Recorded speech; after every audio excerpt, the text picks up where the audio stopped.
آخر أخبار المنتخب الجزائري اليوم، خلوا لأيك ومتابعة ولنبدأ الفيديو. أولاً، أخبار لاعب إبراهيم مازة.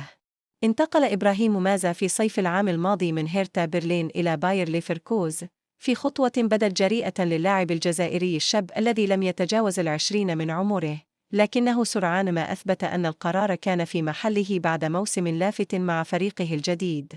مازة قدم مستويات مميزة في الدوري الألماني هذا الموسم، حيث فرض نفسه كأحد أبرز المواهب الصاعدة بفضل سرعته، مهاراته الفنية، وقدرته على صناعة الفارق في الثلث الهجومي، ما جعله مرشحاً قوياً لجائزة أفضل لاعب شاب في البوندسليغا.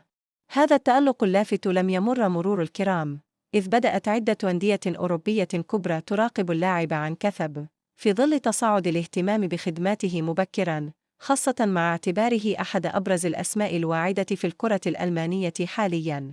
وبين تطوره السريع مع باير ليفركوز والاهتمام الأوروبي المتزايد، يبدو أن مستقبل مازة سيكون محور صراع كبير في سوق الانتقالات القادمة، خصوصاً إذا واصل تقديم نفس المستوى الذي جعله أحد مفاجأة الموسم مع منتخب بلاده في كأس العالم. ثانياً، تجديد عقد المدرب فلاديمير بيتكوفيش.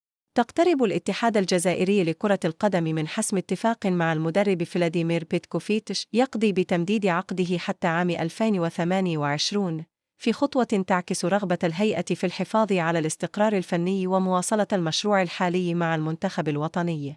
وبحسب التقارير الجزائرية، فإن العقد الجديد لن يكون تقليدياً، بل سيتضمن أهدافاً محددة يتوجب على المدرب تحقيقها خلال الفترة المقبلة، أبرزها قيادة الخضر إلى الدور الثاني من كأس العالم 2026، وهو هدف يعكس طموحاً كبيراً للعودة بقوة إلى الساحة العالمية.